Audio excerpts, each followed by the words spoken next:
우리 다 같이 묵상하시겠습니다. 여호와는 나의 목자시니 내게 부족함이 없으리로다.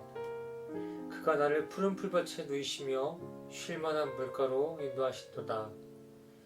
내 영혼을 소생시키시고 자기 이름을 위하여 의의 길로 인도하신도다. 내가 사망의 음침한 골짜기로 다닐지라도 해를 두려워하지 않을 것은 주께서 나와 함께 하심이라. 주의 지팡이와 막대기가 나를 안위하시나이다. 주께서 내 원수의 목전에서 내게 상을 차려주시고 기름을 머리에 부으셨으니 내 잔이 넘치나이다. 내 평생의 선하심과 인자하심이 반드시 나를 따르리니 내가 여호와의 집에 영원히 살리로다. 아멘. 우리 다 같이 일어나셔서 사도신경 함께 고백하시겠습니다.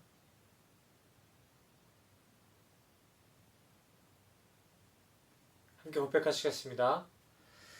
전능하사 천지를 만드신 하나님 아버지를 내가 믿사오며 그 외아들 우리 주 예수 그리스도를 믿사오니 이는 성령을 잉태하사 동정녀 마리아에게 나시고 본디오 빌라도에게 고난을 받으사 십자가에 못 박혀 죽으시고 장사한 지 사흘 만에 죽은 자 가운데서 다시 살아나시며 하늘에 오르사 전능하신 하나님 우편에 앉아 계시다가 저리로서 산자와 죽은 자를 심판하러 오시리라. 성령을 믿사오며 거룩한 공예와 성도가 서로 교통하는 것과 죄를 사하여 주시는 것과 몸이 다시 사는 것과 영원히 사는 것을 믿사옵나이다. 아멘. 네, 모두 착석해 주세요. 네, 오늘 함께 나누실 본문 말씀은 마태복음 6장 9절에서 11절까지 되겠습니다. 마태복음 6장 9절에서 11절의 말씀까지 제가 대독하겠습니다. 그러므로 너희는 이렇게 기도하라. 하늘에 계신 우리 아버지여, 이름이 거룩히 여김을 받으시오며 나라가 임하시오며 뜻이 하늘에서 이루어진 것 같이 땅에서도 이루어지이다. 오늘 우리에게 일용할 양식을 주시옵고. 아멘. 할렐루야. 한 주간 잘 지내셨습니까? 오늘도 지난 교재에 이어 주기도문을 계속해서 살펴보길 원합니다.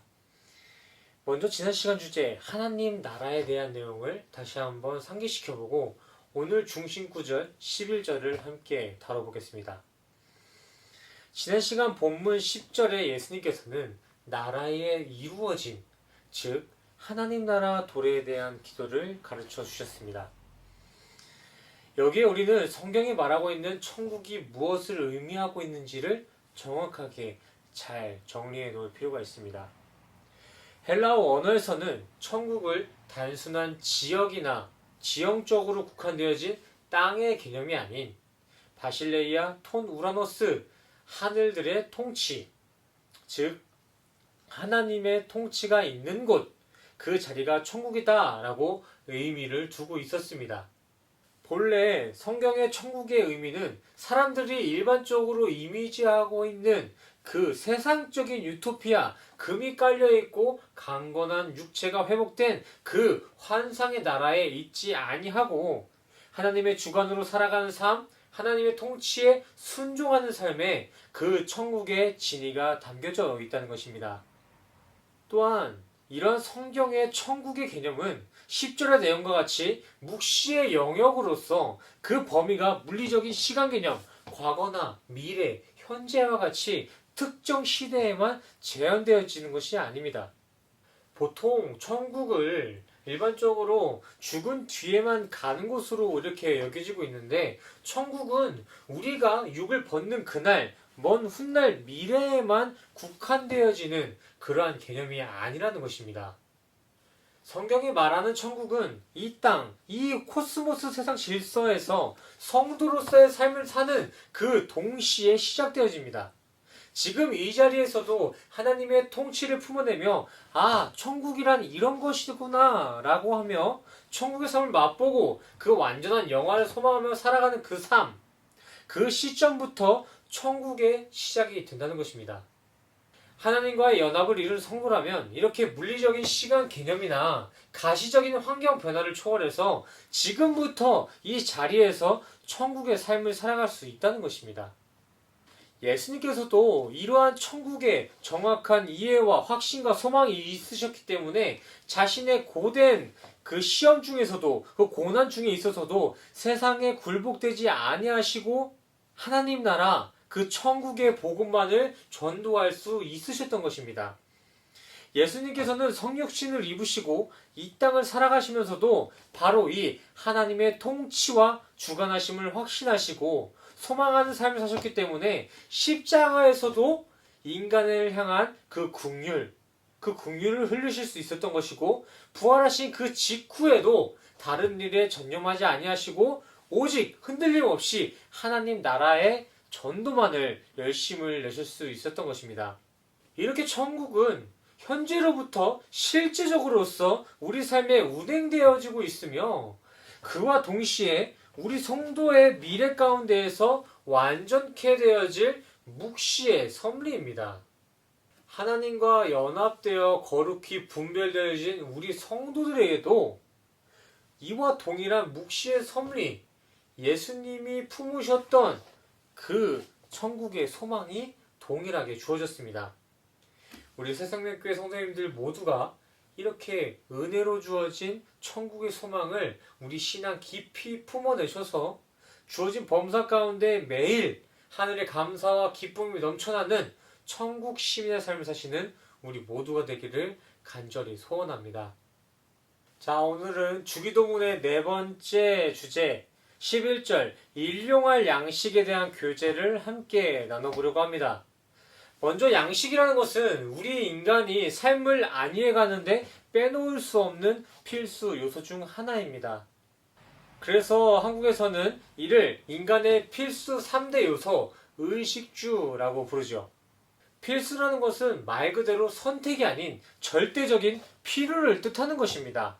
이와 같은 맥락으로 이 양식은 우리 신앙의 영적 안위를 위해서도 동일한 필수 요소가 되어집니다. 하지만 조금 상이한 것은 우리 성도가 신앙의 안위를 위해 취해야 할 이 양식은 이렇게 잘 차려진 밥상이 아닌 하늘에 예비되어진 말씀의 양식을 가리키고 있다는 것입니다. 하늘의 양식.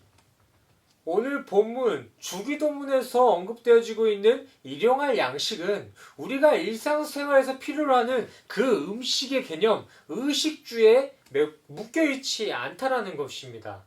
일용할 양식에 사용되어진 성경 원어에서도 아람어 마헬이라는 단어를 사용했는데 이것은 일용할, 오늘의 라는 뜻보다는 내일의 라는 의미를 가지고 있는 단어인데 근데 여기서의 내일은 당장 다가올 그 다음날의 내일을 뜻하는 것이 아니라 이를 초월한 다가올 시대, 장차 우리가 맞이해야 할 하늘의 시간, 천국에 필요한 그 천국 양식을 가리키고 있습니다. 세상 밥줄 끊길까 하는 걱정 말고 천국 입성에 필요한 그 하늘의 양식을 구하라는 것이죠. 오늘 본문 주기도문 속 일용할 양식에 대한 기도 자체가 우리가 삶을 살아감에 있어 만몬이라는 세상의 음식을 택할 것이냐 진리의 하늘의 양식을 택할 것이냐라는 긴장감의 대립구도에서 올바른 방향성을 깨닫게 하기 위한 예수님의 가르침입니다. 그렇다면 예수님께서는 왜 어떠한 깨달음을 위해 제자들에게 기도를 가르치는 중에 양식이라는 표현을 사용하셨던 것일까요? 이 하늘 양식의 개념은 출애굽 당시 이스라엘 백성들에게 만나를 내려주신 그 기적 사건과 일맥상통한 내용으로서 출애굽기 만나 사건을 함께 살펴보면서 오늘 본문 말씀을 교제해 보도록 하겠습니다. 먼저 이 만나 이야기를 짧게 요약해보자면 이렇습니다. 이스라엘 사람들은 오랜 애굽 노예 생활에서 탈출하여 목적지인 가나안을 향하는 도중 100일도 안 돼서 식량난에 부딪히게 되었습니다. 저 당시 광야에 던져진 이스라엘 사람들의 인구수는 대략 200만 명으로 추정되어지고 있는데 그 200만의 사람들이 식량난에 부딪히자마자 그를 인도했던 모세와 아론을 이렇게 원망하기 시작했습니다. 애굽의 노예로 살았을 때는 적어도 굶을 일은 없었다. 콩고물이라도 떨어지는 걸 받아먹고 살 수 있었다고. 이렇게 고생할 필요가 없었는데 나는 후회가 된다. 우리를 굶겨 죽일 생각이냐? 모세는 얼마나 두려웠을까요? 아사 직전에 200만 명의 사람들이 너무 배가 고프다고 눈이 돌아간 채 지금 탄원을 하는 상황이에요. 이에 하나님께서는 이러한 백성들에게 실질적이고 영적인 메시지로서 응답을 주셨습니다. 출애굽기 16장 4절입니다. 그때 여호와께서 모세에게 이르시되 보라 내가 너희를 위하여 하늘에서 양식을 비같이 내리리니 백성이 나가서 일용할 것을 날마다 거둘 것이라. 이같이 하여 그들이 내 율법을 준행하나 아니하나 내가 시험하리라. 아멘. 저 같았으면은 기껏 그 오랜 종살이에서 해방시켜 줬더니 뭐 후회가 된다고? 원망을 하고 있다고? 라면서 저주를 퍼부을 것이었는데 하나님께서는 그러지 아니하시고 보고 깨달아라. 내가 너희들이 그토록 원하는 그 양식 비가 내리듯이 잔뜩 부어주겠다라고 응답하셨습니다. 하나님의 이러한 기적의 약속은 곧장 시행되어서 정말 매일매일 하늘에서 비가 내리듯이 만나가 내려졌고 이스라엘 백성은 그 덕분에 매 끼니 걱정할 것 없이 만나로서 배를 채웠습니다. 그들이 하루 동안 걷어간 양, 매일매일 내리는 그 만나를 하루 동안 걷어간 양은 1인당 한 오멜씩 해서 200만 명, 대략 4,500톤 정도가 되는 양입니다. 어마어마하죠. 그것도 이 4,500톤의 만나가 일정 특별한 지역에 내려지고 이스라엘 사람들이 그 만나를 주워온 것이 아니라 가나안을 향해 걸어가는 이스라엘의 모든 여정과 함께 동행하면서 그들이 지내는 그 텐트 앞에 비처럼 내려져 있었습니다. 하나님께서는 이렇게 인간들의 원망을 하나님의 은혜로 덮어버리셨어요. 이 내용까지가 출애굽기 16장 만나 이야기의 요약입니다. 물론 나중에는 이 만나만 먹고 어떻게 살겠냐고 못 살겠다고 불평을 다시 토하는 그 내용이 이어져 있지만 그 내용은 다음번에 기회를 갖고 한번 다뤄보도록 하겠습니다. 자, 그렇다면 출애굽 이스라엘에게 주어진 이 만나의 기적 사건을 통해서 우리가 깨달아야 할 것은 무엇이 있을까요? 만나 사건을 통해서 우리가 가장 먼저 깨달아야 할 것은 지난 시간 성령의 견인 과정과 같이 하나님께서는 우리를 애국과 같은 이 피조 세계에서 건져내셨을 뿐만이 아니라 이후에 남겨진 우리가 성도가 된 그 이후에 남겨져 있는 이 광야와 같은 세상의 질서 속에서도 하나님의 자녀로서의 삶을 살아갈 수 있도록 우리의 필요를 반드시 공급해 주신다는 것입니다. 하나님이 이끌어내신 성도의 여정 가운데에는 성도가 그 남아있는 여정을 감당해낼 수 있는 하나님의 능력과 권세가 함께하고 있다는 거예요. 다 같이 말씀 한 구절 읽어볼까요? 빌립보서 4장 19절입니다. 나의 하나님이 그리스도 예수 안에서 영광 가운데 그 풍성한 대로 너희 모든 쓸 것을 채우시리라. 아멘이십니까? 하나님께서는 자신과 연합되어진 그 성도라면 그 성도가 이렇게 천국까지 보증되어진다고 말씀해주고 계십니다. 오늘 본문에 예수님께서 우리에게 하늘 양식을 구하는 기도를 가르치신 이유도 이와 마찬가지입니다. 예수님께서는 이 하늘 양식을 구함을 통해 땅의 양식이 나의 삶을 책임지는 것이 아니라 오직 하나님이 친히 우리 성도들의 구원의 여정과 동행하고 보살핌이 우리를 안위하고 있다는 것을 깨닫길 의도하셨습니다.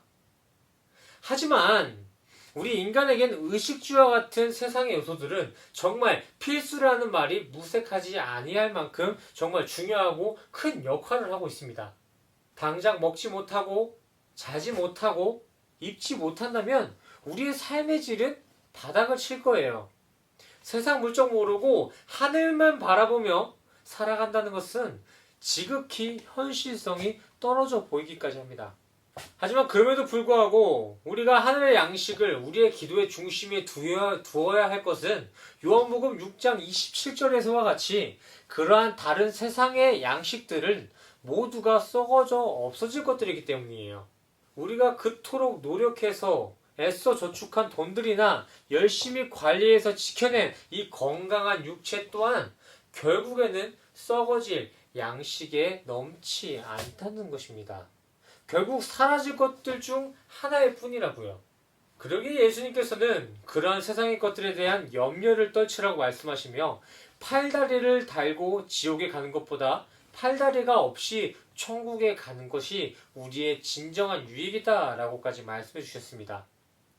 천국을 지향하는 삶을 사는 데 있어 세상의 편리가 그 영생의 앞길을 막고 있다면 영생을 뒤로하는 것이 아니라 그 편리를 우리의 인생에서 가지치기 잘라버리셔야 된다고요. 우리 성도의 삶의 끝은 이렇게 제한되어진 땅에 있지 않고 영원한 하늘의 진리에 속해 있기 때문입니다. 물론 이렇게 구원의 길을 걸어감에 있어 인생의 수많은 가지치기를 담당하면서 우리는 큰 어려움을 겪을 수도 있습니다. 그러나 너무 큰 걱정, 염려는 내려놓으셔도 될 것 같습니다. 하나님께서는 반드시 이스라엘에게 허락했던 그 만나의 기적과 같이 우리 성도들의 삶의 여정에도 동일하게 말씀의 만나로서 우리의 구원의 여정을 친히 돌보시고 지켜주실 것이기 때문입니다. 우리 마지막으로 잠언 30장 8절 읽어보겠습니다. 혹 허탄과 거짓말을 내게서 멀리 하옵시며 나로 가난하게도 마옵시고 부하게도 마옵시고 오직 필요한 양식으로 내게 먹이시옵소서. 혹 내가 배불러서 하나님을 모른다 여호와가 누구냐 할까 하며 혹 내가 가난하여 도둑질하고 내 하나님의 이름을 욕되게 할까 두려워함이니이다. 아멘. 선악과의 DNA를 수여받은 우리 아담의 후손들에게는 세상의 집착은 진정 평화로운 삶을 이룰 수 없을 뿐만이 아니라 되려 악으로밖에 변질될 수가 없습니다. 우리 성도님들의 기도의 제목에는 세상에 집착된 요구의 제목이 아닌 영생에 필요한 말씀에 만나 하늘의 양식만을 간청하는 기도의 고백만이 차고 넘치셔서 어떠한 상황 가운데서도 세상에 지지 않고 천국의 소망을 꿈꾸며 천국에 다가가시는 우리 모든 성도님 되시기를 간절히 소원합니다. 아멘. 우리 함께 기도하시겠습니다. 사랑과 은혜가 많으신 하나님 아버지, 썩어질 세상의 양식이 아닌 영원한 하늘의 양식, 진리의 말씀에만 우리의 소망을 둘 때 영원한 천국의 삶을 살 수 있을 줄 믿습니다. 보여지는 세상의 변화 속 휩쓸리지 않고 오직 하늘 양식에 전심을 다할 수 있도록 우리의 신앙을 붙잡아 주시옵소서. 주님, 많은 이들이 여러 어려운 상황 가운데 있습니다. 주님의 가장 좋은 방법으로 그들의 삶을 위로하시고 회복케 하여 주시옵소서. 더하여 이 시간 우리에게 주신 은혜에 감사하는 마음으로 주님 앞에 봉헌하는 시간을 갖습니다. 드려지는 성도의 중심을 보시고 헌금을 기뻐 받아 주시옵소서. 다시 시작되는 한 주간도 하늘 양식으로 넉넉히 채워주실 줄 믿사오며 예수 그리스도의 이름으로 간절히 기도드렸습니다. 아멘. 우리 이 시간 다 같이 가슴에 손을 얹고 함께 축도하며 나아가시겠습니다. 축도하시겠습니다. 지금은 우리 예수 그리스도의 은혜와 십자가에서 완성하신 주님의 사랑과 그 하늘의 양식이 지금 이 자리에 모이신 모든 성도님들의 머리머리 위에 지금으로부터 영원까지 함께 하시기를 간절히 축원하옵나이다. 아멘.